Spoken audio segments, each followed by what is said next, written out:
Bonjour à tous, nous sommes la veille de mon combat de chessboxing. Vous savez, le chessboxing, c'est le sport hybride qui combine échec et boxe. 3 minutes d'échec, 3 minutes de boxe, 3 minutes d'échec, 3 minutes de boxe. Le premier qui gagne, qui s'impose aux échecs ou à la boxe, gagne ce combat de chessboxing. Et demain à minuit, j'ai mon combat contre Rémi Faure.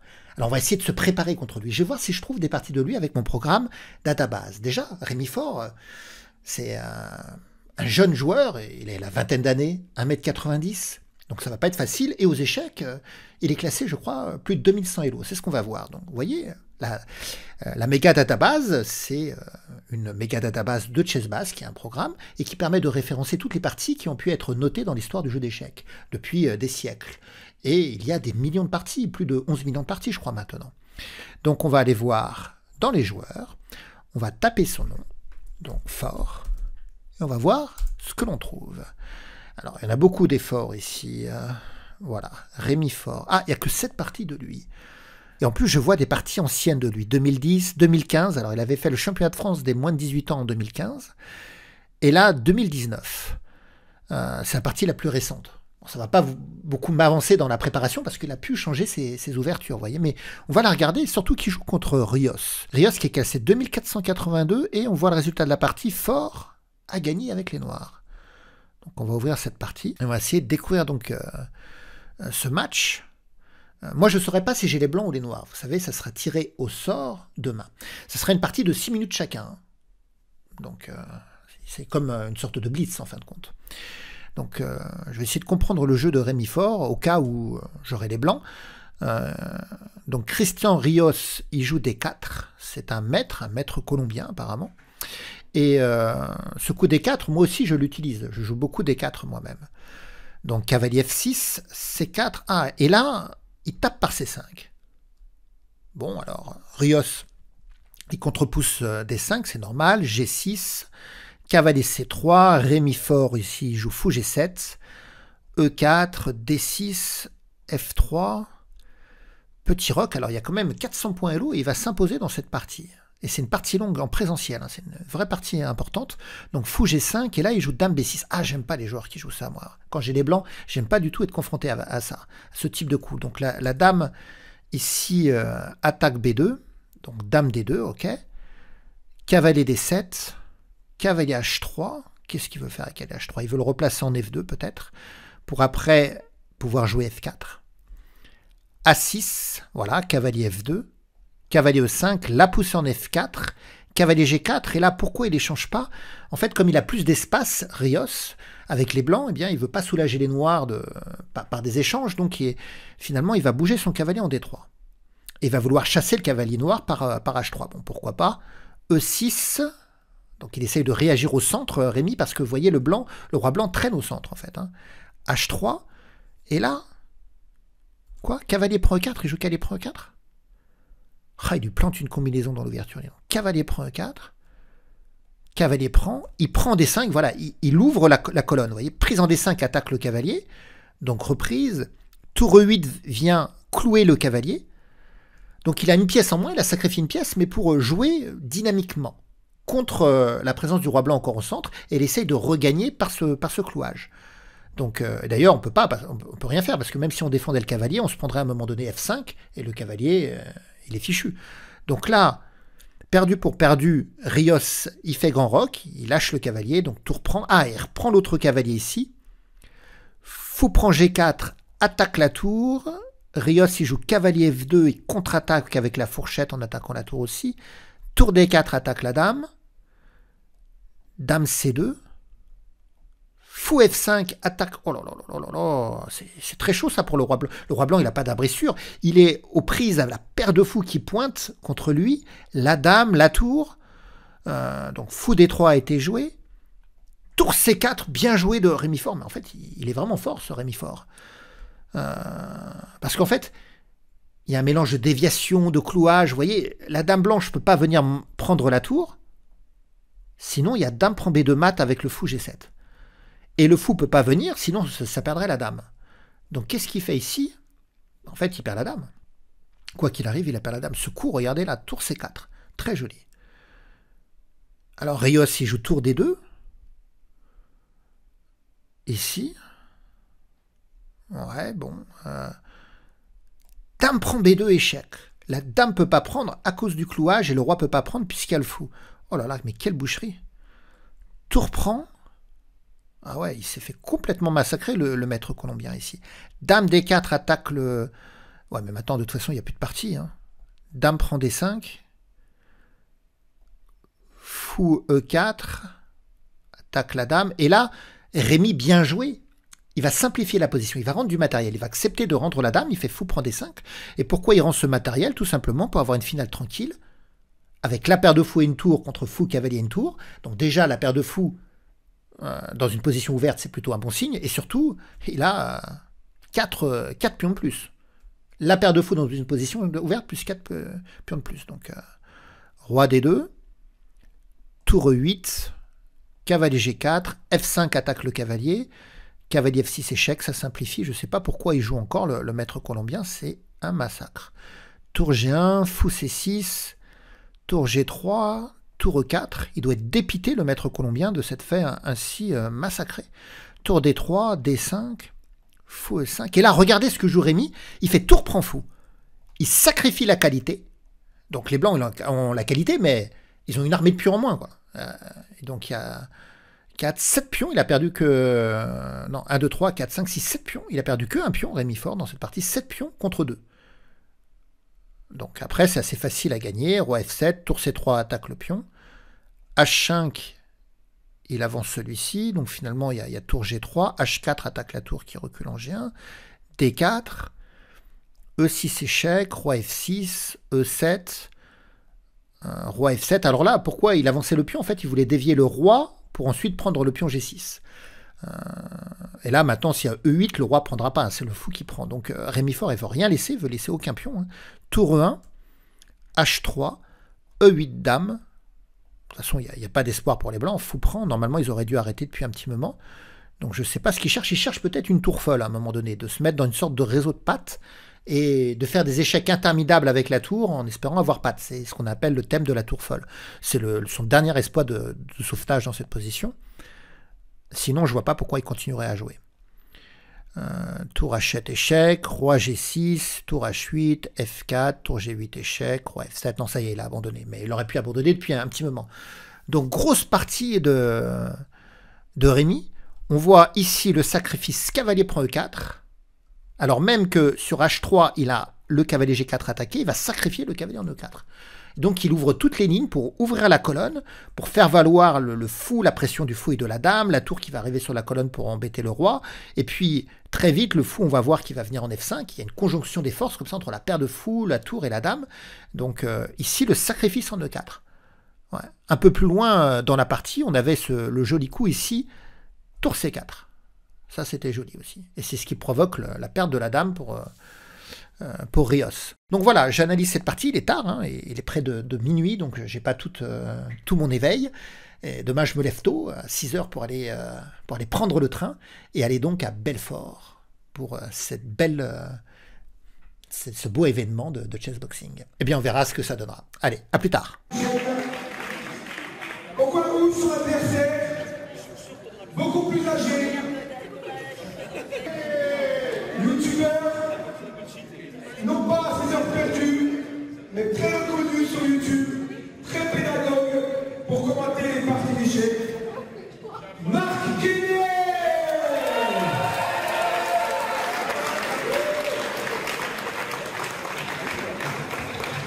Voilà, les tirs boxeurs, c'est fait en main, très fair-play, tirage couleur.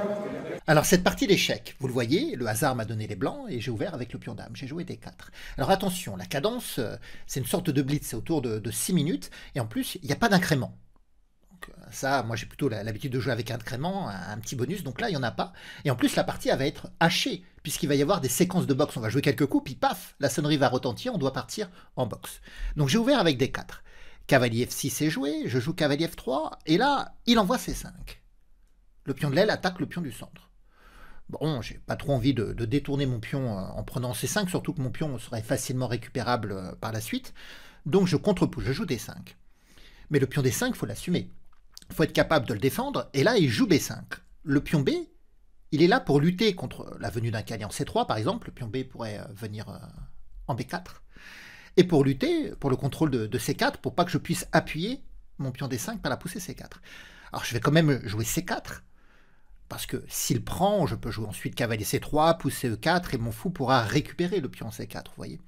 Et là, il joue D6, il m'invite à entrer dans un Gambit Benko, pour que ceux qui connaissent. C'est-à-dire qu'il me laisse prendre en B5. Bon, moi, dans le Gambit Benko, j'ai pas trop de système. En fait, je joue la variante principale, qui va être justement de prendre en B5. Donc je prends B5, et là, il joue A6. Vous voyez, c'est ça l'idée du Gambit Benko, c'est que je prenne, et qu'après, les noirs utilisent les colonnes A et B semi-ouvertes pour attaquer, mettre des pressions sur les pions blancs, avec la mise en fianchetto du fou de case noir ici sur la grande diagonale, et ça crée beaucoup de possibilités tactiques. Vous allez le voir d'ailleurs dans la partie. Donc c'est une ouverture très agressive pour les noirs. Et c'est un peu finalement dans la veine de ce que Rémi Faure fait, dans son style de jeu. On l'a vu dans la partie que j'avais analysée donc la veille du combat, où il joue contre le maître international, et où il a ce jeu très agressif, très dynamique. Donc, je joue cavalier C3, je ne prends pas pour l'instant en A6, il joue G6, le cavalier C3 m'aide à pousser en E4, il joue fou G7, et là je prends en A6.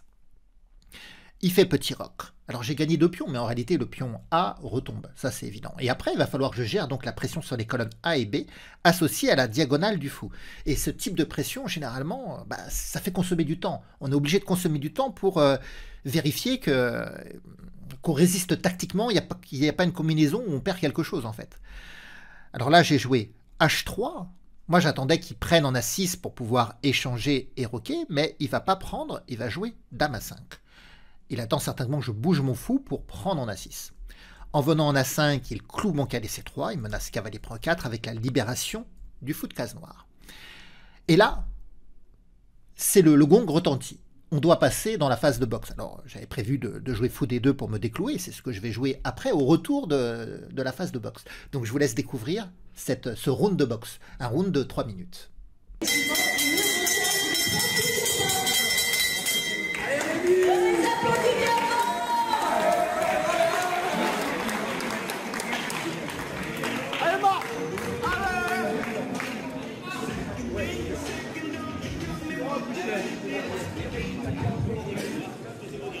Allez, passe à la boxe. Donc après ce premier round d'échec, place au premier round de boxe, 3 minutes. Chessboxer qui s'équipe, qui met le cœur dedans. On rappelle chessboxer au centre, l'arbitre va rappeler les consignes. Rémi, chessboxing Paris, passe à Marc Guillet. Merci à vous tous.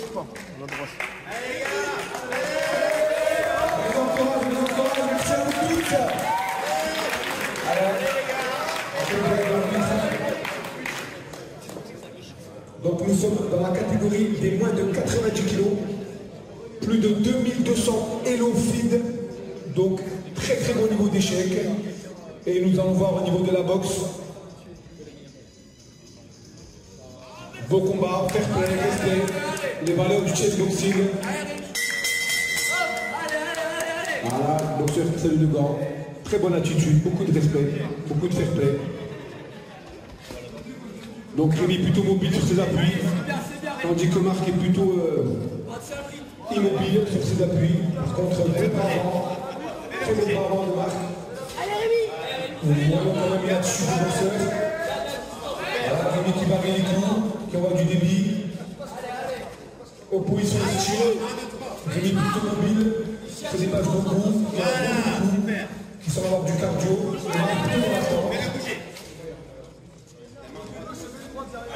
voilà, les deux chessboxers qui savent beaucoup de base.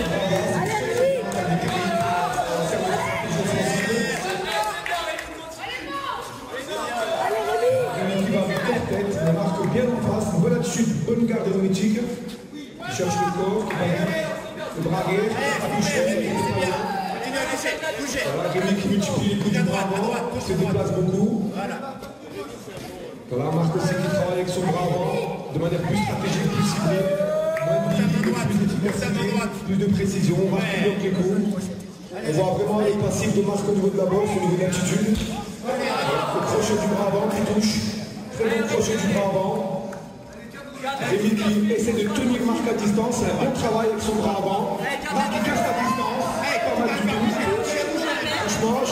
pas à un combat d'un aussi haut niveau. Je suis très surpris. Allez, garde la distance. 2 minutes de soin d'échec. Et là, au niveau de la boxe, c'est vraiment pas mal du tout ce qui nous offre ce soir. Vraiment, je suis très surpris. Agréablement surpris. Voilà. On voit quand même qu'au niveau de la stratégie de combat, Marc il pense avoir moins de cardio et moins sur du débit, tandis que lui semble plutôt entraîné, avoir du cardio. La droite encore, allez, continue, c'est bien. Et on voit pas mal de coups, pas mal de débit. Continue le volume, continue le volume. Marc qui est sur le coin, Rémi qui contrôle le centre du ring. Voilà. Ouais, continue au corps, encore. C'est vraiment très intéressant. Continue au corps. Et Marc qui cherche à surprendre avec son bras avant. Main droite en haut. Voilà, très bien. Franchement, beaucoup de respect dans l'intensité. Super, au corps. Mobilité, très bonne gestuelle, très bonne attitude. Main droite haute. Rémi se sert beaucoup de son allonge. Allez Rémi. Et Marc qui semble attendre la faille. Il semble vraiment attendre la faille au niveau de son bras avant, de sa contre-attaque. Voilà, Marc qui prend dans le coin, il accélère. C'est bien Rémi. Au corps. Vraiment un très très beau combat. Super. Je vous invite à les encourager. Allez,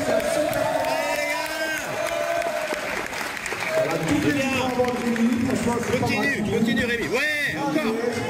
C'est bien. 10 secondes. Allez, 10 secondes. Allez, vas-y Rémi. Vas-y Rémi.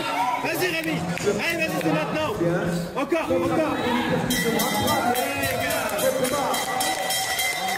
Retour sur l'échiquier. À présent, vont-ils trouver toute leur lucidité pour le deuxième round d'échec? Lara et Thomas vont nous l'expliquer.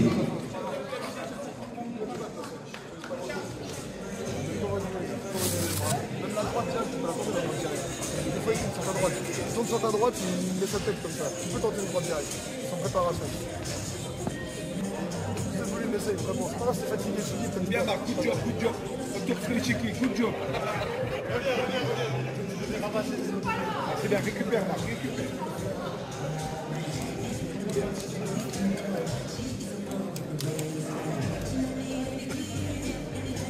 Donc du très très lourd, aussi bien au niveau des échecs qu'à la boxe et que au poids. Hein, oui. Des beaux bébés.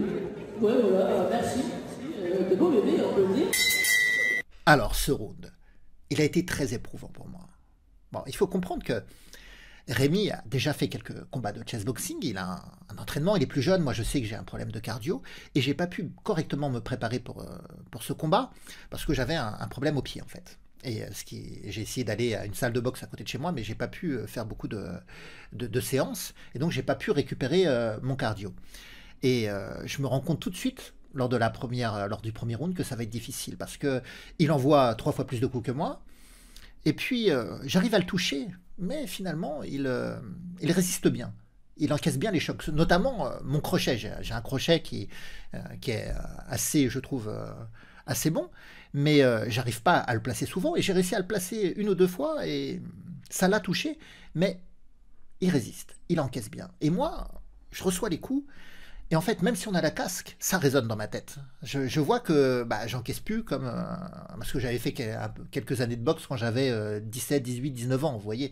Mais après, j'ai arrêté totalement le sport. Et à l'époque, évidemment, j'encaissais mieux. Là, je vois que ça résonne dans ma tête, que j'encaisse pas bien. Et donc, il y a une perte de confiance sur le ring. Et du coup, au retour sur la phase d'échec, je vois que je suis beaucoup plus impacté que mon adversaire. Je vais jouer plus lentement parce que j'ai besoin de récupérer. En fait, je suis en phase de récupération. C'est très compliqué en fait, le retour de la phase de boxe à la phase d'échec. D'ailleurs, il y a eu beaucoup de combats qui ont été faits, des combats de chessboxing avant le mien. Le mien arrivait tardivement, c'était le dernier de la soirée. Et je remarquais qu'au retour des rounds de boxe, il y avait de grosses erreurs sur l'échiquier. Il y avait des joueurs qui étaient plutôt assez bien classés, qui parfois perdaient des pièces en un coup, qui se faisaient même mater en un coup sur des menaces de mat. Donc c'est assez déstabilisateur. Donc il faut être capable de récupérer et tout de suite être capable de revenir sur l'échiquier. Et jouer très vite parce qu'il n'y a pas d'incrément. Et ça a été une de mes très mauvaises gestions du match. J'ai joué lentement en fait. Alors je sais pourquoi jouer lentement, parce que j'étais en phase de récupération. Franchement, les rounds de boxe étaient très éreintants. Donc, et puis, il met la pression sur l'échiquier. Il a créé avec les Noirs une défense très, très agressive. Donc, il met de la pression sur le ring, sur l'échiquier. Donc, ça devient compliqué. Alors, ceci dit, j'avais prévu le coup fou des deux. Évidemment, c'est le coup normal. Là, les Noirs prennent en A6. Maintenant, j'échange les fous. Fou prend, il développe le cavalier. et petit roc, et tour B8. Voilà. Et voilà, il a obtenu la position typique de, du Gobibenko. Les colonnes A et B, avec la pression des pièces lourdes, le fou en embuscade, 2 cavaliers qui met des pressions en E4, mais on a le cavalier A6 qui peut parfois aller en B4, rentrer en D3 pour attaquer B2, et la case D3, il mitraille un peu, il contrôle des cases très importantes dans ma position. On peut avoir aussi des manœuvres de cavalier D7, cavalier E5, toujours avec l'idée d'appuyer le cavalier en D3. Donc c'est pas facile. Alors, ici, il joue tour B8, c'est vrai qu'il attaque B2, mais ceci dit, je pense pas qu'il puisse le prendre B2, parce que il y a cavalier A4 qui permettrait ensuite au fou d'attaquer la dame et le cavalier d'attaquer la tour. Le cavalier A4 serait défendu d'ailleurs par la dame. Donc je ne suis pas si inquiet par rapport à la prise en B2, mais il faut que je trouve un plan d'évolution. Et le plan d'évolution que je connaissais dans cette structure, c'est la poussée en E5. D'autant que son placement de pièces ici me montre la case C6. C'est une case faible. Et je me dis qu'en cas d'échange en E5, prise, cavalier prend, l'arrivée d'un cavalier en C6, ça attaque beaucoup de choses. La dame, la tour et le pion en E7. Et ça essaie de mettre en défaut son placement de pièces, qui est un placement très agressif, mais la case C6 ici manque de surveillance en fait. Et donc, je joue E5. Alors, l'ordinateur, à l'analyse, il me dit que des coups comme B3 ou tour B1, pour s'organiser défensivement, sont meilleurs. Mais moi, j'aime pas du tout ça. Je préférais avoir une action plus agressive ici et essayer, comme il met beaucoup de force à l'aile dame, essayer de contre-attaquer un peu au centre. Donc E5. Prise en E5. Cavalier prend E5. Et là, tour prend B2. Tour prend B2 arrive. Il prend B2. Et c'est là que je loupe. Je loupe le bon coup. Je loupe un coup qui m'aurait donné un très grand avantage. Vous joueriez quoi d'ailleurs avec les blancs ici? Alors, vous l'avez vu? Alors c'est vrai que j'ai poussé E5 pour reprendre du cavalier et chercher la case C6. Donc j'ai joué ça pour ça, donc je vais y aller sur la case C6. Mais en réalité, j'avais une autre option ici. Une option qui m'a échappé, qui a certainement échappé aussi à Rémi, la fourchette en C4. Attaque de la dame et attaque de la tour. Alors là, le coup cavalier A4 ne marche plus. Parce qu'il peut prendre en D2. C'est pas comme tout à l'heure où j'avais les cavaliers F3 qui assuraient la protection du fond en D2. Mais là, bien sûr, c'est cavalier C4 qu'il faut jouer. Et la prise en D2, de toute façon, il est obligé de perdre la qualité. Mais s'il essaye de perdre la qualité de manière active, comme ça, avec la prise en D2, eh bien, je reprends, la dame est attaquée, il peut venir attaquer, mais on peut jouer soit cavalier E3, soit dame D3, et finalement, j'ai gagné la qualité, les tours vont pouvoir jouer sur les colonnes B et E, et la position est largement maintenant favorable matériellement pour les blancs. Donc ici, c'est un tournant de la partie. Je suis tellement dans mon idée de vouloir rentrer sur la case C6 que j'ai pas vu cavalier C4 qui punissait la prise en B2. Et ce coup, ce cavalier-là, qui va rentrer en C6, c'est ce cavalier qui va me faire perdre. Il aurait pu peut-être me faire gagner, en tout cas me donner un bel avantage en venant C4, et il va me faire perdre. Ça s'est joué avec ce cavalier, dis donc, la partie. Maudit cavalier. Alors là, il faut comprendre que le gong retentit. On retourne en phase de boxe. Allez, je vous laisse découvrir le deuxième round. On va voir ce que ça donne au prochain épisode. On les applaudit, mesdames et messieurs. Le casque, le casque, le casque, le casque.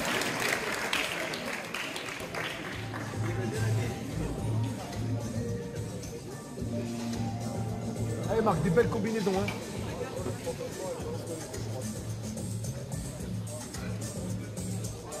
Allez Marc. Très bon reflet d'échec. Alors, deuxième round de boxe. Tu peux cadrer, tu peux prendre ton temps vraiment. Donc c'est ça mon dernier round de boxe.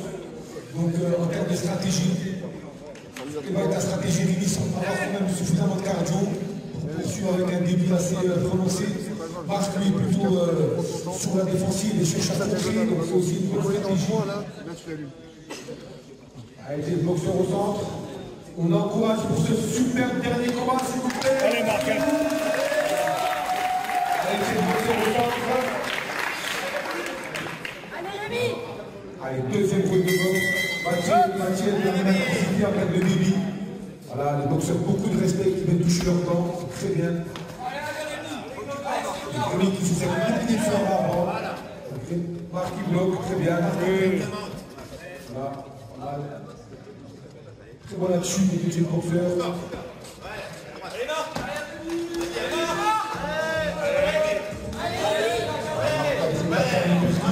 Et Rémi a su faire le retrait de bus pour l'esquive. Et Rémi qui fait un bon travail avec son bras avant pour tenir la distance. Ils semblent avoir la même taille tous les deux, donc la barre est plutôt similaire, un peu plus lourd. Donc Rémi un peu plus souple, un peu plus léger, un peu plus flexible. Rémi qui accélère un petit peu. La marque à la garde très haute, voilà, garde dynamique, voilà, je bloque les coups. Voilà, on fait bien le toucher derrière. Donc stratégie pas évidente. Allez, on encourage. Tu peux faire un très très bon combat. C'est plus d'entraîner pour le cardio parce qu'il dépasse. Tu as la garde bien levée, une belle attitude. Il te donne moins de début au niveau des coups. Allez, Rémi.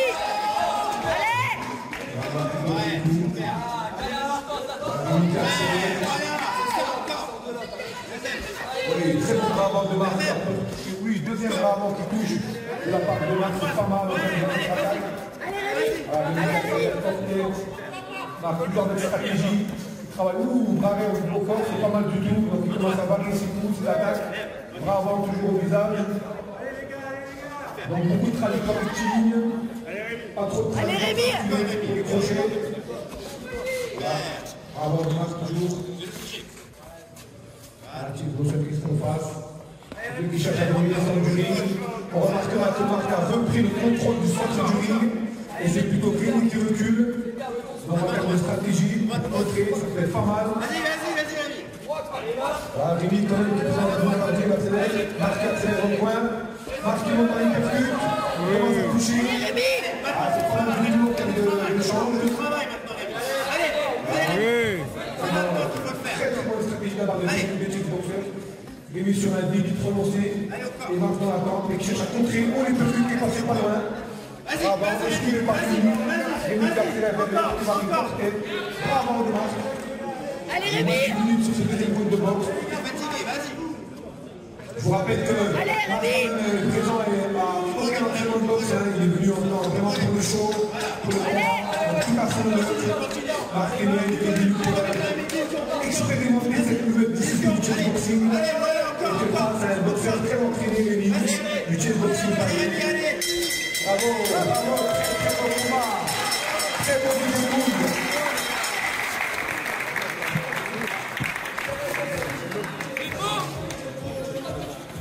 Bravo les mecs, allez. Premier à boire, il reste plus qu'un round de boxe. T'as boxé beaucoup mieux au deuxième round qu'au premier, sans difficulté. Et quand on reprend les records et tout ça, ok. Par le CDA. Bon, il rentre, en fait, il tape avec la chaîne, il met sa tête en avant. Tu peux aller taper sur Et on va ça transpire un petit peu quand même. Rémi transpire. C'est bon, c'était un test. On va passer. J'ai goûté, tu peux boire. Je vous entends pas. On va passer aux échecs. Super, Marc. Alors au retour du deuxième round, je suis vraiment très fatigué, très orienté par ce combat. Surtout que l'organisateur m'avait dit qu'il y aurait 2 rounds, et finalement, dans le combat de chessboxing, on m'a prévenu le jour même qu'il y en aurait 3 finalement. Donc je sais qu'il y a encore un round de boxe. Et là, je suis assez sonné, c'est très éprouvant. Donc ça va être compliqué en fait. Et vous savez, quand vous jouez aux échecs, voilà, déjà en blitz, c'est pas facile. Une partie de 5-6 minutes sans agrément, c'est pas facile. On peut commettre des erreurs. Mais en plus, quand vous vous êtes pris 10 coups ou 20 coups dans la tête dans les rounds, bah, quand vous revenez, vous voyez les choses encore moins clairement en fait. Et donc, cavalier C6 attaque sa dame. Donc là, bah, Rémi, il sauve sa dame, dame C7. Et là, je sais que la plupart des parties, quand je joue contre le Gambibenko et j'ai réussi à pousser E5, je sais que la plupart des parties, j'active la tour sur la colonne up pour attaquer E7. Et en fait, là, c'est bien. Il faut jouer tour 20. C'est ce qui permet aux blancs de conserver toujours un petit avantage dans la position. Mais je ne l'ai pas joué. Pourtant, je l'ai calculé dans la partie, mais il y a un coup qui me gênait en fait. J'arrivais pas à jouer tour 1 avec la présence du cavalier en C6. Je me dis, il va jouer E6, ça va déstabiliser le pion D5 et ça va me créer un problème sur le cavalier en C6. En fait, dans cette position, j'ai pas peur, moi, ça je l'avais vu quand j'avais joué cavalier C6, j'avais pas peur de coups comme cavalier prend, dame prend, cavalier, parce qu'il y avait cavalier prend E7, fourchette, royale, roi, cavalier. Donc j'essayais de faire tenir les choses sur ça, en fait. Bon. Mais mon adversaire n'est pas obligé de faire cavalier prend maintenant. Et je cherchais à renforcer la pression sur E7, et je calculais donc tour E1. Mais avec tour 1, avec cavalier C6, il y a un petit problème, c'est le coup E6 qui me gênait, en fait. Parce que là, il va s'apprêter à prendre en D5 2 fois, en fait. Et donc, je me suis dit, après aussi, j'ai des problèmes, moi, sur mon cavalier en C6. Là, ça va plus marcher, je vais certainement perdre quelque chose. En fait, l'ordinateur montre un coup que j'ai pas vu. Donc, je l'ai pas vu, donc du coup, j'ai pas joué tour 1. Mais c'était le coup fou G5, qui permet à la dame d'aller défendre une nouvelle fois D5 et de presser le cavalier en F6, avec des idées d'ailleurs comme dame F3 par la suite, qui permettront d'axer la pression sur le cavalier, de défendre sur la diagonale, de mettre en joue la tour. Parce que ce qui est bien avec le cavalier en C6, c'est que la tour, on lui prend des bonnes cases. On lui prend les cases B8, la case D8, et il est très très bien placé, ce cavalier en C6. D'un autre côté, il faut assurer sa protection. Et là, en fait, avec fou G5, c'était très bien, avec la menace dame F3, et il ne peut pas prendre en D5. S'il prend D5, cavalier prend D5, cavalier prend, pion prend, on reprend de la dame. Je menace même cavalier E7 avec l'attaque de la tour, et si vous regardez, la tour n'a pas vraiment de cases. Je ne peux pas aller en B8, il y a mon cavalier. En C8, il y aurait la fourchette cavalier E7. En D8, il y a mon cavalier et mon fou. En E8, il y a ma tour. Donc la seule case finalement pour ne pas perdre sa tour, c'est de revenir en F8 à la maison. Et donc là, c'est plutôt une bonne position, je trouve, pour les blancs. C'est une position très dominante. Donc, dans la position, tour 1 était le meilleur coup. Attaquer E7. Doubler les attaques sur E7 et forcer les noirs à la défense, en sachant que E6 ne marche pas pour les noirs à cause de fou G5. Mais je n'avais pas vu fou G5, moi, dans mes calculs. Donc, c'était difficile pour moi de faire partir le fou, alors que son fou G7 a une pression sur la diagonale, et le cavalier C3, peut-être, se retrouverait sans protection. Donc, j'avais du mal à voir ça. Donc, je ne l'ai pas vu. Donc, du coup, j'ai joué dame C1. Je me dis, ça repousse la tour, ça protège. Voilà. Donc, la tour est repoussée. Elle vient en B7. Tour 1 est toujours bon. Mais si je ne l'ai pas vu le coup d'avant, enfin, si le coup d'avant je trouvais que ça ne marchait pas, bah, c'est toujours pareil pour maintenant, hein, je ne trouve pas que ça marche. Il y a un autre coup qui devient possible avec dame C1, c'est fou F4. Alors ça, je l'ai entendu dans les commentaires à la fin du match, quand j'ai réécouté la vidéo avec les commentateurs, et ils ont proposé fou F4. Et en fait, c'est une bonne idée, mais alors ça ne m'a pas du tout traversé l'esprit. J'ai absolument pas songé à ce coup fou F4. On voit qu'il y a des absences, en fait, il y a des coups que je vois pas. Je vous assure, c'est éreintant. C'est très très fatigant. J'ai mis plusieurs jours avant de m'en remettre de ce combat. Donc, fou F4. C'est intéressant. Voilà, des coups comme tour 1, fou F4, c'est des manières intéressantes. Mais bon, moi je me dis, ma tour, elle est face à son fou. La colonne B, il a le contrôle, donc je me suis dit je vais jouer tour B1, en plus avec la présence du cavalier C6, du contrôle de B8, il ne peut pas vraiment soutenir sa tour, donc je me suis dit tour B1 c'est pas mal. Et là il joue cavalier B4. Cavalier B4, alors il intercepte la pression sur la colonne B et s'apprête à en prendre en D5 avec ses deux cavaliers. En plus il fait rejouer son cavalier qui était un peu au bord, là, en A6, il n'était pas si bien placé, et il ouvre la colonne pour sa tour. Donc cavalier B4, c'est bien joué, en fait. C'est bien joué. Et donc, ça me gênait beaucoup. Alors, il faut retourner sur des coups comme tour 1 ou fou F4 à chaque fois. Mais je les ai pas vus, ces coups, j'y croyais pas avant, donc enfin fou F4 j'ai jamais vu, et tour 1 j'y croyais pas avant, donc je me dis comment essayer de le gêner sur la colonne B, et je joue dame B2. Alors j'ai bien conscience que dame B2, tactiquement, je me remets en vis-à-vis de son fou, mais je me mets en vis-à-vis de sa tour, ce qui est pas si bon pour la dame d'être en vis-à-vis d'une tour, mais en me disant que si le cavalier bouge, il a un problème sur sa tour, en fait.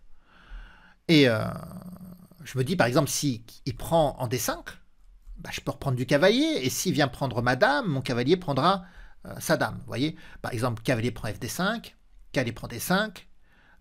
Bon, s'il reprend ce cavalier-là, je gagne la tour là-bas. Et sur fou prend, il y a cavalier prend C7. Par exemple, tour prend C7. Cavalier prend B4, puis on prend, tour prend, et finalement, j'ai une pièce en plus dans la position. Donc, je joue dame B2 en me disant, voilà, il ne peut pas toucher au pion D5. Et moi, je vais menacer A3.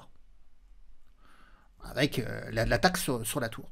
Et je ne voyais pas trop comment il pouvait défendre la tour, parce qu'il ne peut pas jouer tour B8, il ne peut pas jouer tour A7, toujours à cause du cavalier. Et là, j'étais plutôt content, j'ai pas été très, très content longtemps, parce qu'il va jouer tour B6.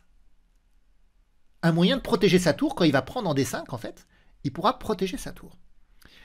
Et c'est là ma faute, la faute décisive que je vais payer cash dans la partie. En fait, je suis en train de calculer comment défendre D5. Alors, il n'y a pas 36 000 coups pour défendre D5, en réalité, il n'y en a qu'un, c'est de jouer Dame B3. Et je me dis, bah, là, il va prendre en D5, Dame B3, cavalier prend D5 avec la tour qui attaque ma dame. Moi, je peux reprendre du cavalier, attaquer la sienne. Il peut reprendre, je peux reprendre. Mais au final, je vais perdre le cavalier en C6. Donc je vais perdre le cavalier en C6 et j'aurai un pion de moins dans la position. En plus, il va avoir un fou qui aura une belle diagonale, la tour qui attaque à 2. Donc je me dis, bah, la finale, elle n'est pas bonne. Donc, et c'est là que je me dis, mais en fait, sur Dame B3, cavalier prend D5, cavalier prend D5, cavalier prend D5. J'ai perdu le pion D5, il va prendre en C6. Mais je peux faire cavalier prend E7 échec. Parce que si son cavalier vient reprendre, la tour B6 ne sera pas protégée. Et s'il prend de la dame, maintenant je prends son cavalier. Et en fait, j'ai perdu le pion D5, mais j'ai gagné le pion E7. Vous voyez, sur Dame B3. Donc s'il fait cavalier prend D5, cavalier prend D5, cavalier prend D5. Ici, je vous ai dit, donc sur Dame prend D5, il prend C6, et je trouve qu'il a une finale supérieure. Un pion de plus et une meilleure activité. Mais il y a ce coup, cavalier prend E7 échec. Donc s'il prend le cavalier, je gagne la qualité, je prends B6. Et s'il prend de la dame, maintenant je peux prendre le cavalier en attaquant sa tour, il y a cette tour d'attaquer. Et voilà, la partie continue. Alors il faut encore veiller à des coups comme tour B8 qui viennent attaquer la dame et le fou. Alors j'aurais certainement joué dame G5. Et sur fou F6, dame H6, quelque chose comme ça. L'ordinateur a montré à l'analyse que fou G5 était le meilleur coup, mais ça je l'aurais pas trouvé. Avec la dame d'attaquer, on pense et le fou derrière, on pense souvent à bouger la dame en protégeant le fou. Et la contre-attaque fou G5, bon, peut-être si on est en partie longue, on peut trouver, mais là, j'aurais jamais trouvé fou G5. Et pourtant, c'est le meilleur coup. Hein. Donc, on revient dans la position. Après tour B6, bah, je me dis, c'est bon, alors. Dame B3, cavalier, cavalier prend D5, cavalier prend, cavalier prend, cavalier prend E7, échec, dame prend, dame reprend D5, je me dis, c'est bon. Bah, j'y vais alors. Si c'est bon, j'y vais. Je chasse le cavalier, c'est bon, et je rentre dans la variante. Je ne sais pas si ça vous est déjà arrivé, en fait. Vous calculez une variante, et vous jouez le coup, le dernier coup en premier, en fait. On s'embrouille dans l'ordre des coups. En fait, j'ai oublié de jouer dame B3. Donc je joue A3 tout de suite pour forcer le cavalier à partir et faire la séquence. Mais ça marche pas, parce que j'ai pas la dame en B3. Donc A3, cavalier prend D5, cavalier prend D5, cavalier prend D5, je joue cavalier prend E7 échec. Sauf qu'il peut prendre de la dame et le cavalier, bah, j'ai pas la dame en B3 en fait. Donc il fait dame prend cavalier, et j'ai perdu une pièce. Une pièce pour rien. Et le gong retentit, je dois refaire un troisième, il y a un dernier round à faire. Et en plus j'entends, quand je retire un casque, on a des casques en fait où on écoute de la musique. Et ce qui empêche d'entendre les commentaires, les analyses des commentateurs. Et quand je retire le casque, j'entends en plus les commentateurs dire que je suis très mal au temps. Je regarde la pendule, j'avais absolument pas regardé la pendule, et j'ai 9 secondes. Donc je me retrouve dans cette position avec une pièce en moins. 9 secondes sans incrément, et un round de boxe où je suis fatigué. Donc là j'ai su que c'était fini. Je vais faire le dernier round de boxe, vous allez le voir. Après, je reviens sur l'échiquier, mais avec 9 secondes sans incrément, bah, j'ai joué quelques coups et j'ai perdu. Je suis tombé au temps, bien sûr, mais de toute façon, la position maintenant est totalement morte avec la pièce en moins. Donc, regardez le dernier round. Allez, on s'encourage, les gars. Cavalier gauche de boxe.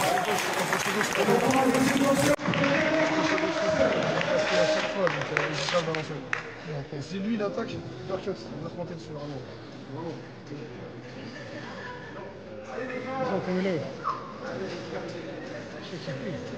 Allez, prenez du temps, mais. Allez, les gars. Allez, bon combat, allez. Je me rends compte que le niveau de l'échiquier, il reste très peu de temps en marque.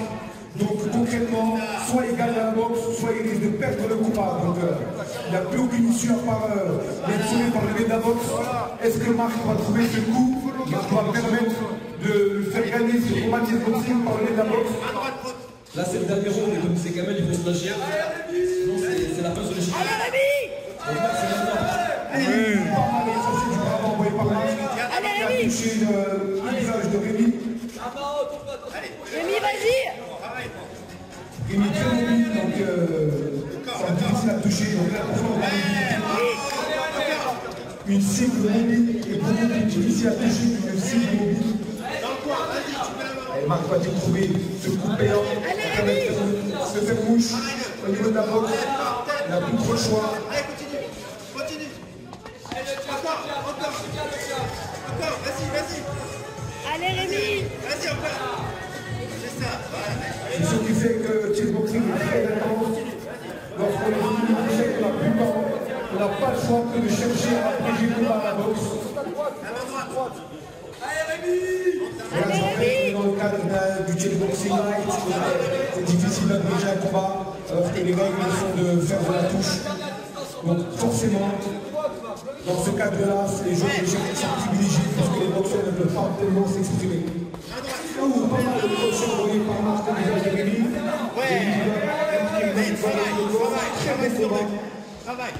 Je rappelle que c'est le troisième round de boxe, il y a encore de l'intensité vraiment à souligner.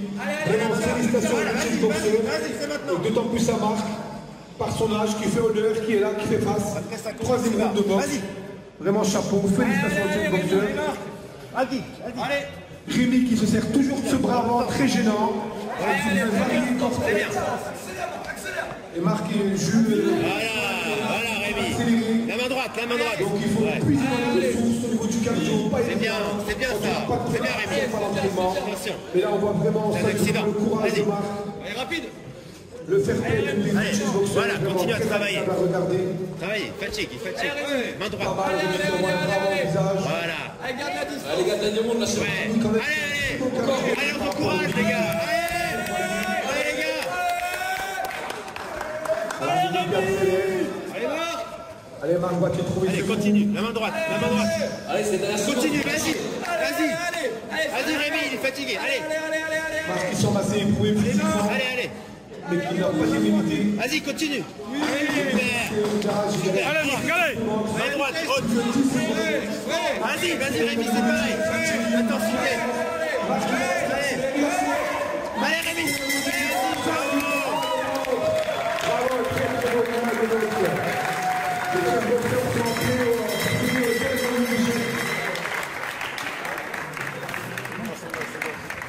Les échecs, concentre-toi, respire, concentre-toi.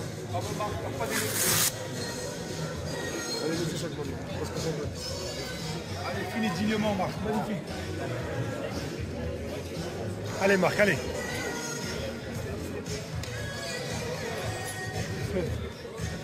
8 secondes.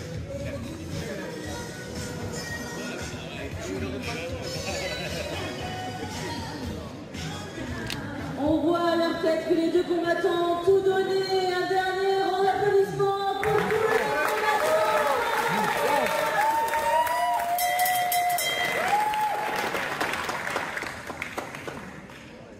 Et ça reprend effectivement le facteur le plus important ici, Thomas, c'est le temps. Il reste 8 secondes au blanc. Caroline prend un set, tentative un petit coup désespéré, c'était un petit piège, mais Rémi l'avait vu, bien évidemment, il n'est pas tombé dedans. Et donc maintenant, il a une pièce de plus carrément. Ouais, Et 2 minutes de plus à la Une pièce de plus, mais bon, il fallait tenter, parce qu'effectivement, Bah tu ouais, te tues, autant tenter les petits Le pièges. chessboxing, quoi, il faut tenter.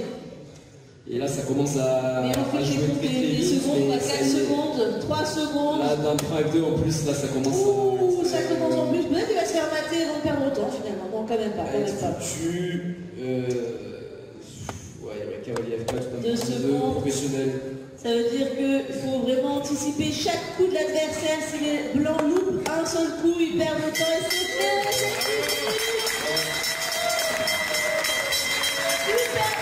Allez, Marc. Chessboxer au centre pour la décision, s'il vous plaît. Tiens, Marc, Guillaume.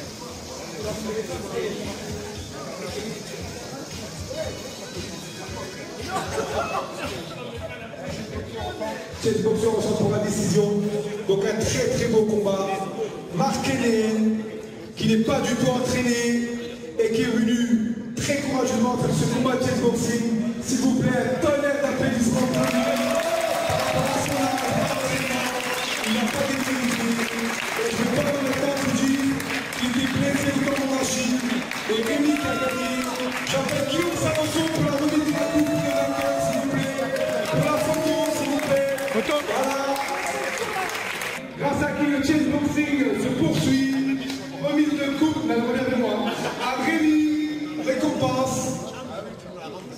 applaudit très fort. Rémi du Chess Boxing Paris, bravo. Félicitations. Cette école de Chess Boxing. Franchement, très bien. Merci beaucoup public, au prince de Chess Boxing maintenant. Merci à vous tous les Chess Boxers. Merci à Anna. Merci à tous les bénévoles. Merci à Marc. Merci Jules, Valentin. Merci Karim.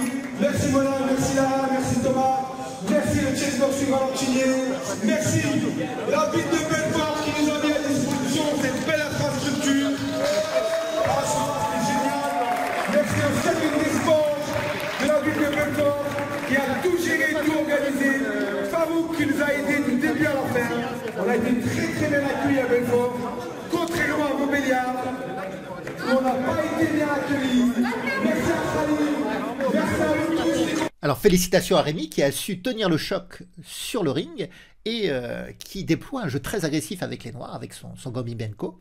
En plus, c'est quelqu'un de très sympa. Donc le lendemain matin, avant de prendre le train, on a joué quelques blitz à 4. Je ne sais pas si vous connaissez des parties de 2 contre 2 en blitz à 4 et tout. Donc on s'est bien amusé, ça a été sympa. C'était une belle expérience. En réalité, j'ai été très bien accueilli par la famille du chess boxing. Ils ont tous été très, très amicaux.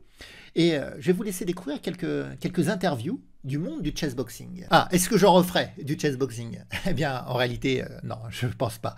Parce que c'est plus de mon âge. C'est trop physique. Les coups, franchement, je les encaisse. Je me souviens, ça résonne dans la tête. Je me suis couché le soir, j'avais quand même un petit mal de tête. Et c'est pas facile. J'ai pris 2-3 jours avant de me rétablir. Vraiment, donc sans vraiment entraînement, préparation à mon âge. Donc, il vaut mieux faire des échecs classiques. Par contre, je vais entraîner mon poulain. Vous savez, bas de carne, mauvaise viande.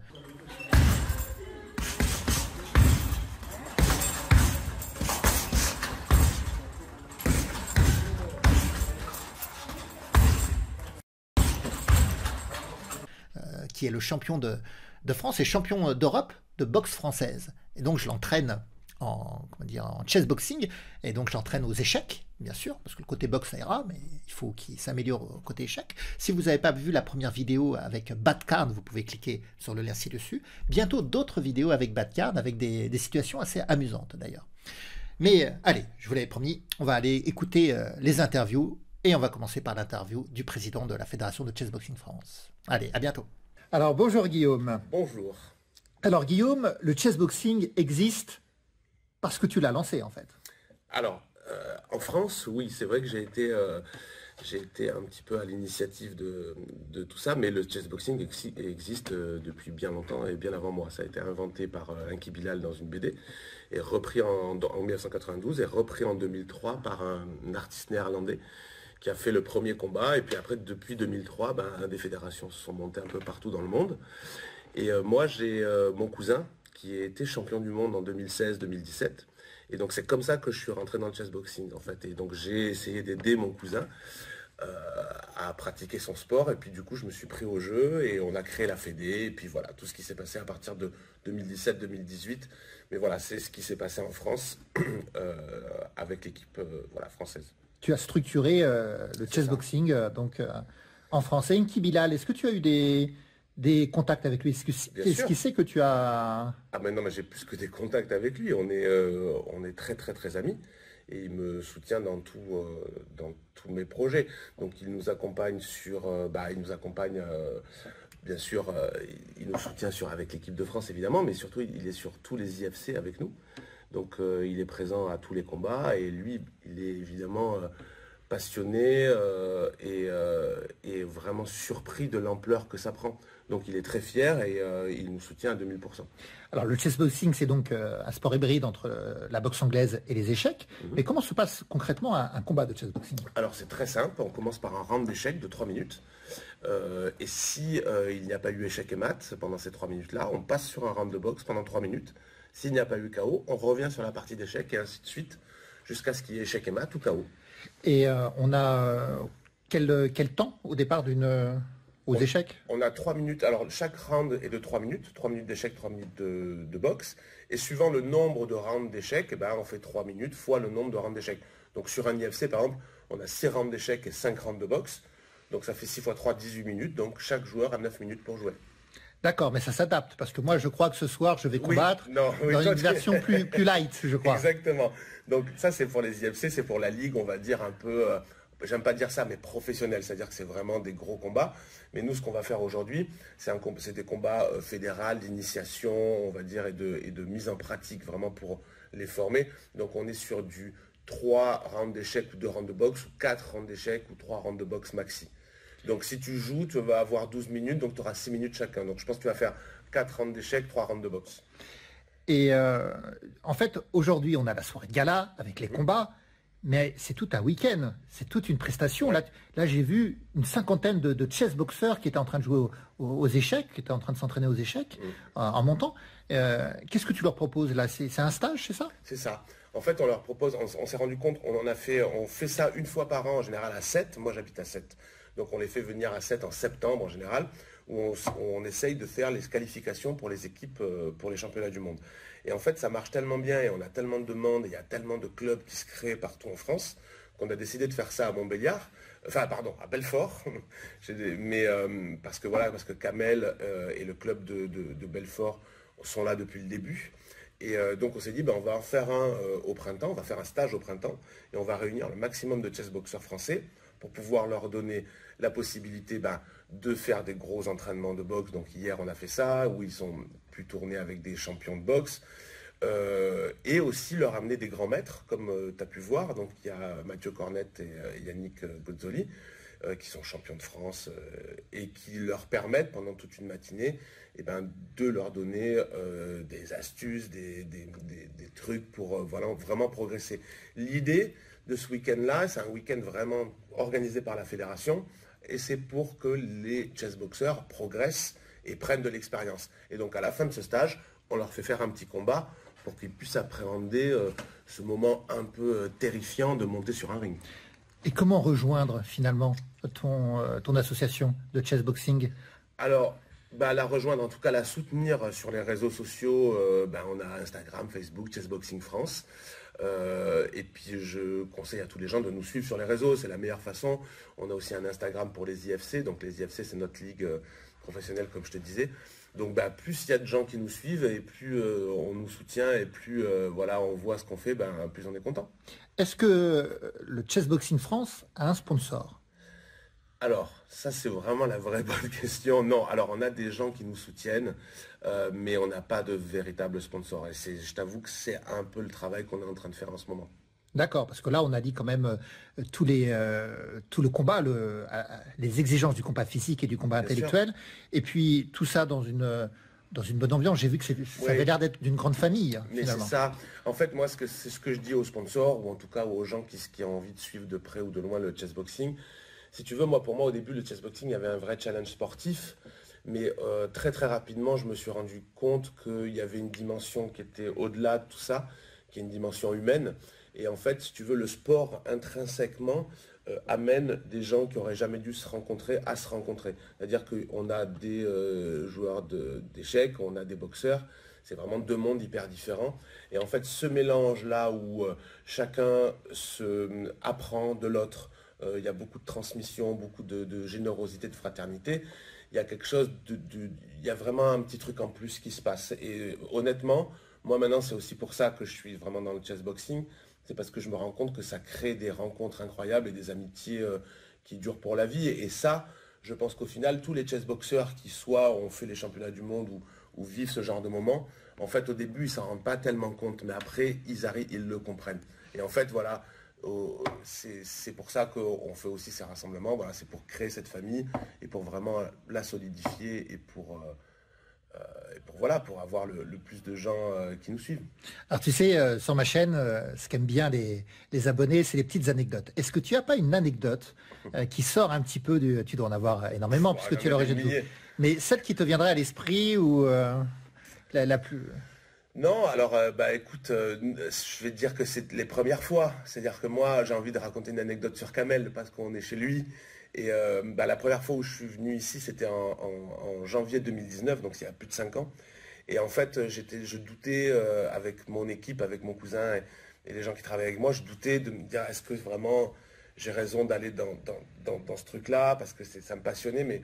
Et en fait, la rencontre avec Kamel a été dingue, donc je vais te la raconter rapide. On arrive dans son gymnase, il ne me connaît pas, on ne se connaît pas, on arrive dans son gymnase, dans son club de boxe.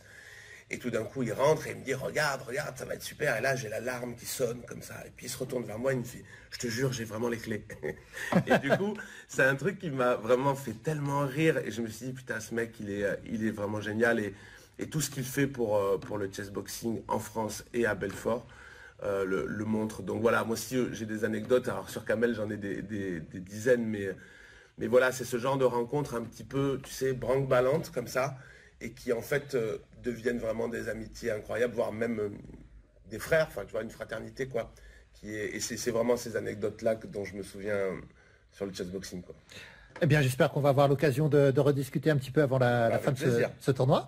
Mais ça permet déjà de poser le décor. Moi, je viens d'arriver, tu vois, c'est mon premier pas finalement dans ce monde. Et voilà, je vais découvrir. On est ravis que tu viennes et vraiment bienvenue à toi, bienvenue à tes abonnés et en tout cas on est ravis de faire découvrir ce sport et voilà, c'est notre passion, donc plus on est à la partager, mieux c'est pour nous quoi. Eh bien merci. Merci à toi. Alors bonjour Paul. Salut Marc. Alors c'est pas Paul de Ibra TV, hein, c'est pas Paul de Ibra TV. J'aimerais bien parce que le gars est balèze. Mais... Et donc tu es un chessboxer depuis les débuts aussi alors. Ouais, moi j'ai commencé en 2018, puis j'ai fondé le club en 2019. Et je faisais partie de l'équipe qui est partie en Turquie. Alors tu veux dire que tu as fondé un club, tu as fondé quel club en fait? Le club de Toulouse, le chessboxing club de Toulouse. Ah d'accord. Et donc comment on fait pour venir dans ton club en fait, pour rejoindre ton club? C'est par les réseaux sociaux? Tu vas sur Instagram ou sur Facebook et tu viens, t'es le bienvenu. Et c'est toi qui donnes les cours? Alors, moi maintenant, parce que j'ai un coach de boxe. J'ai aussi un coach d'échecs qui vient ponctuellement et il se trouve que notre coach de boxe là, c'est le gars avec qui on a fondé l'assaut et qui est aussi salarié de mon club de boxe maintenant, qui s'appelle Lucas, qui fait un petit peu. Alors c'est incroyable ce chessboxing en France parce que je m'aperçois que vraiment vous faites de grands efforts pour tout structurer, hein. Au niveau national mais au niveau aussi local. Au niveau local, et en plus ce qui est intéressant c'est que chacun vraiment a son petit fonctionnement. Tu vas avoir le club de Paris par exemple qui va fonctionner sur du fonctionnement privé avec des salles privées. Nous, tu vois, on a une séance hebdomadaire dans le parc le dimanche matin et une séance le samedi après-midi dans le club de Basse Combo à Toulouse. Tu as d'autres clubs comme le club de Nantes par exemple qui fonctionne autour de fonctionnement, tu sais, subventions, associatifs, etc. Olivier qui fait son taf aussi à Dieppe. Donc chaque club vraiment a son petit fonctionnement. Et la Fédé française, si tu veux, elle vient un petit peu pour chapeauter tout ça et pour aider un peu les clubs à se développer. Et ce qu'on s'est rendu compte, c'est que voilà, tu vois, tu avais plein de développements et plein de fonctionnements qui étaient différents d'un club à un autre, quoi.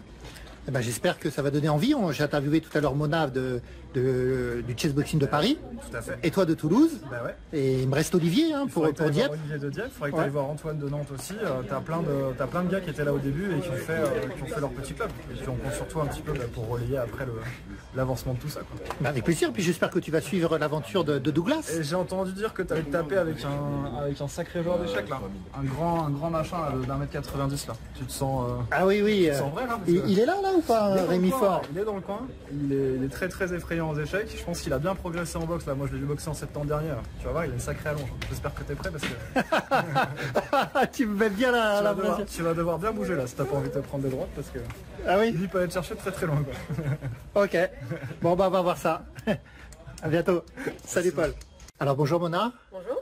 Alors, co-organisatrice de cet événement? Oui, je travaille à la fédération, donc j'ai organisé avec Guillaume et Kamel le rassemblement. Donc ce rassemblement se fait sur plusieurs jours, sur un week-end, 2-3 jours? C'est ça, un week-end, du vendredi au dimanche. Et donc Guillaume nous a expliqué qu'il y avait des cours d'échecs avec des grands maîtres, des champions de France, oui. Qu'il y avait des cours de boxe aussi avec des champions. Tout à fait. Et toi, ton rôle dans cette organisation, c'est...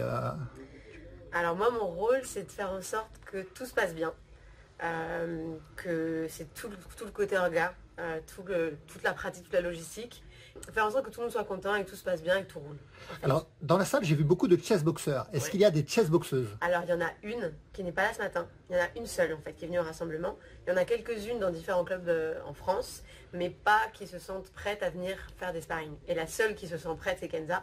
Et donc là, elle n'est pas là, mais vous pourrez la voir peut-être tout à l'heure. Donc on voit qu'il y a plein du débit sur ce combat. Kenza a un bon débit, une bonne gestuelle. Maintenant, il va falloir tenir au niveau du cardio et faire ses allers-retours entre les échecs et la boxe. Et tu combats toi quand même? Tu as fait des... Moi je combats pas. Non, mais non. les entraînements. Je joue un peu aux échecs, mais Ouais. je fais pas de boxe parce que c'est pas mon truc. Donc je participe aux entraînements au club de Paris de temps en temps, parce que je gère le club de Paris, mais je combats pas. Alors tu gères le club de Le club de Paris. chessboxing de Paris. Ah d'accord, et c'est où ça en fait? Alors le club de Paris, on fait cours dans 2 endroits différents, dans le 18e et dans le 12e. D'accord, et donc pour vous rejoindre, parce que je sais que j'ai beaucoup d'abonnés qui sont parisiens, Ouais. s'ils ont envie de rejoindre ce club d'échecs de chessboxing, ils viennent vous contacter via Facebook, les réseaux sociaux? Alors on a un site internet qui s'appelle chessboxingparis.com. Et sinon, D'accord. Instagram, Facebook, sinon tout est sur le site internet. Mais sur Instagram, Chessboxing Paris, tout simplement. D'accord. Voilà, Et les cours, c'est plutôt quel jour? On fait, à partir de septembre, on va faire cours le lundi, le mercredi, samedi, dimanche. Donc D'accord. dans 2 salles différentes. On a aussi des cours d'échecs en ligne, une fois par semaine par niveau. Mhm. Et on fait un atelier de prépa mentale par mois pour les adhérents également. Ah ouais, c'est très bien structuré en fait. On essaye de faire un accompagnement complet en fait aux adhérents. En fait, Ah. les entraîner aux échecs, les entraîner en boxe. On fait beaucoup de boxe pendant les cours. Il y a aussi des cours en plus juste de boxe. Enfin voilà, on veut vraiment faire quelque chose de complet, quoi. Oui, j'ai vu que là, ce que vous proposiez même pour ce week-end, pour ce rassemblement, c'est quand même très professionnel.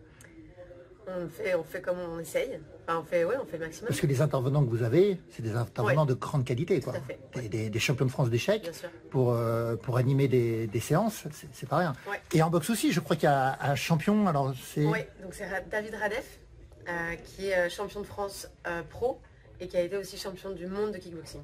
Ah oui, donc c'est vraiment de très grande qualité. Juste, est-ce que Mathieu Cornette et Godzoli, ils ont fait un entraînement de chessboxing? Non, ils auraient bien aimé, mais finalement ça s'est pas fait par manque de temps. Mais en tout cas, je crois que l'un des deux est assez intéressé par le chessboxing et qui sait peut-être... Et en grand maître français, je crois qu'il y a Jules Moussard qui aime bien aussi le chessboxing. Ouais, il aime bien, enfin, il est surtout commentateur aux IFC, en fait, depuis plusieurs années. Après, il pratique pas de chessboxing parce qu'il fait pas de boxe. Mais voilà, Laurent Pressienné et Jules Moussard sont tout le temps présents pour les événements pour les IFC, enfin, avec Guillaume. Eh bien, merci Mona, et espérons qu'il y ait des nouveaux adhérents qui viennent vous rejoindre à Paris. Merci beaucoup. Au revoir. Alors, bonjour Jim. Salut. Alors, chessboxer depuis les débuts de l'aventure, pardon, je crois. C'est ça, exactement. Du coup, j'ai commencé en 2019 avec Amel. On a fait le premier championnat en Thalia. D'accord. Et là, tu as des titres, tu as un palmarès? Alors, au niveau du chessboxing, du coup, tout ce que j'ai, c'est du coup le premier tournoi que j'ai eu, donc en 2019.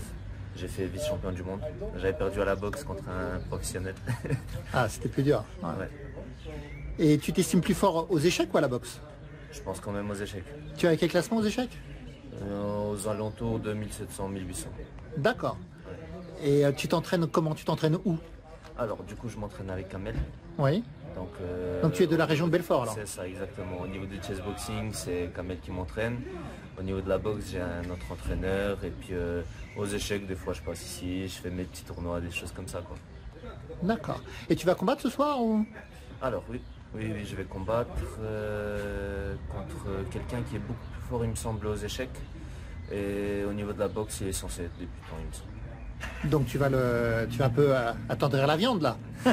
Tu vas essayer de lui saper son... C'est d'être un peu plus actif à la boxe et aux échecs d'être un peu plus solide.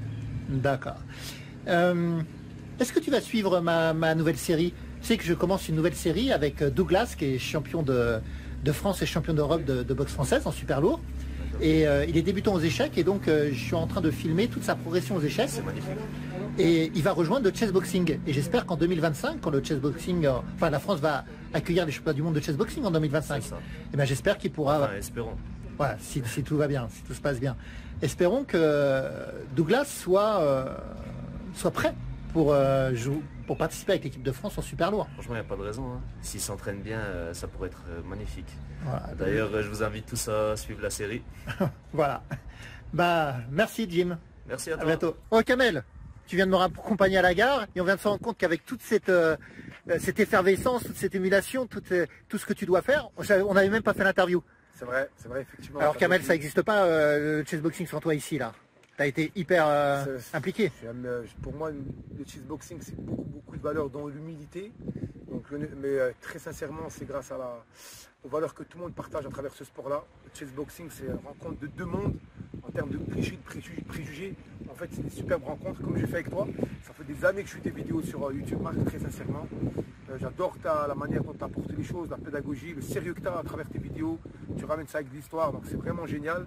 Et on ne s'était jamais rencontrés, donc ça m'a fait vraiment plaisir de te rencontrer en chair et en os. Et j'avais l'impression de te connaître depuis longtemps à travers ces vidéos-là. Et franchement, on se rend compte que même si aujourd'hui ça va très vite avec Internet, rien ne remplace la rencontre humaine. Donc merci énormément, Marc. Beaucoup de chaleur humaine bravo, de ta part. Félicitations parce que tu étais blessé au pied, tu n'étais pas entraîné, beaucoup plus âgé et tu n'as pas démérité avec ce superbe combat de chessboxing. Bah, merci pour ta chaleur humaine et pour le beau t-shirt que tu m'as donné, un collector. Hein. Un collector que très peu ont de l'équipe de France de chessboxing et que tu mérites amplement. Alors, notons que tu es champion du monde de chessboxing. Ouais, le 18 mai à 7, j'ai gagné contre Dokukan Sinar la couronne de championnat du monde en moins de 85 kg au Théâtre de la Mer à 7. Le combat sera prochainement sur YouTube, je vous invite à le voir parce que j'ai fait une entrée fracassante avec une belle chanson d'entrée. Eh bien, merci. On espère essayer de se revoir bientôt. Avec plaisir, Marc. Merci beaucoup. Ciao, Kamel. Très bien.